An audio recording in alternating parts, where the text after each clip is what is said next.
Assalamualaikum warahmatullahi wabarakatuh. Perkenalkan, saya Ahmad Faisal Islamuddin.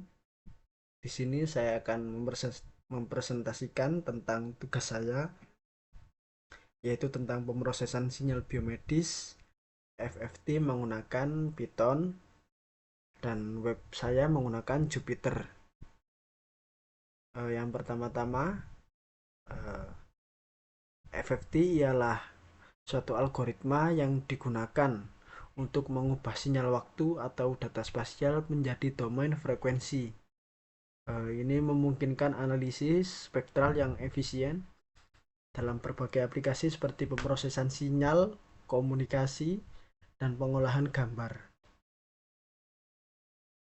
Jadi yang pertama-tama itu sinyal memasukkan library-nya yaitu matplotlib. Setelah yang pertama dipanggil, yaitu yang kedua itu library-nya numpy. Setelah library-nya sudah selesai diupload, dimasukkan ke codingan, setelah itu kita mendefinisikan sinyal-sinyalnya. Ini untuk mendefinisikan sinyalnya, dan kita membaginya menjadi dua. Lalu kita masukkan rumus fungsinya. Setelah kita mendefinisikan dan memasukkan rumus fungsinya, kita mencobanya untuk membuat sinyal input.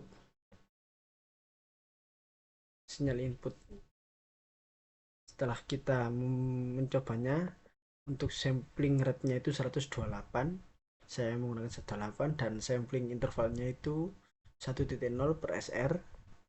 Mendefinisikan untuk frekuensi yang pertama, untuk sinyal sinusnya yang pertama saya menggunakan 1, dengan amplitudenya itu 3, dan yang kedua itu sinyal frekuensinya itu 5 dan menggunakan amplitudenya 0. Setelah itu yang ketiga itu menggunakan frekuensi 10 dan amplitudenya itu 0,5. Setelah rumus-rumusnya itu dimasukkan, setelah frekuensi dan amplitudenya itu dimasukkan, ini terus kita itu memasukkan rumus-rumusnya juga, rumus fungsi rumus menggabungkannya. Dan setelah kita masukkan rumus menggabungannya, yaitu kita memasukkan plot show untuk menampilkan gambarnya.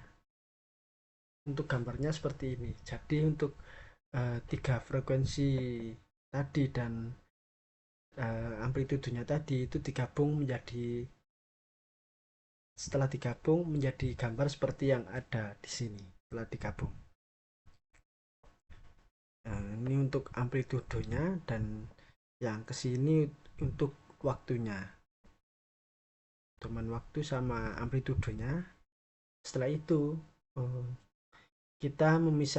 setelah itu kita memasukkannya ke proses FFT. Setelah menggabungkannya dan menjadikan domain waktu dan amplitudenya, kita masukkan ke proses FFT. Ini untuk kalkulasi frekuensinya, dan ini untuk mendefinisikannya, yaitu n lx, n np range, dan t sama dengan n per sr, dan frekuensi n per t. Setelah kita mendefinisikannya, kita memasukkan rumus fungsi untuk proses FFT, dan untuk menampilkan diagram yang ada di bawah ini. Untuk setelah kita sudah memasukkan rumus fungsi dari proses FFT tersebut, maka akan muncul gambar seperti yang ada di bawah ini. Dan untuk gambar yang ada di bawah ini masih belum sempurna karena masih terbagi menjadi dua, FFT amplitudenya. Setelah menjadi dua ini, kita memasukkan rumus lagi untuk menjadi satu sisi spektrum, dan one side spektrum ini kita definisikan one side sama dengan n per 2, dan menjadikan satu sisi frekuensi. Ini untuk definisinya dan rumusnya. Setelah itu kita masukkan plot subplot, PLT subplot. Ini untuk rumusnya, rumus frekuensinya, rumus fungsi. Setelah itu kita melakukan plot show untuk menampilkan diagramnya. Ini untuk rumus fungsi menjadikan satu sisi one side. Setelah itu ini sudah menjadi normal FFT amplitudenya seperti ini. Sekian dari presentasi saya. Jika ada salah kata mohon maaf. Wassalamualaikum warahmatullahi wabarakatuh.